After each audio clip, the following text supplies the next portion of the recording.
بسم اللہ الرحمن الرحیم۔ اگر ابھی تک آپ نے ہمارا چینل سبسکرائب نہیں کیا ہے تو ابھی اور اسی وقت سبسکرائب کر لیں۔ الحمدللہ رب العالمین والصلاة والسلام علی اشرف الانبیاء والمرسلین نبینا محمد وعلی آلہ وصحبہ اجمعین، اما بعد۔ اعوذ باللہ السمیع العلیم من الشیطان الرجیم من حمزہ ونفخہ ونفثہ وما خلقت الجن والانس الا لیعبدون رب اشرح لی صدری ویسر لی امری واحلل عقدۃ من لسانی یفقہوا قولی۔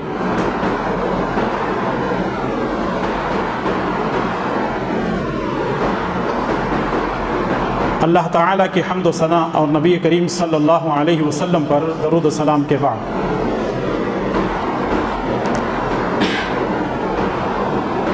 آج کے درس میں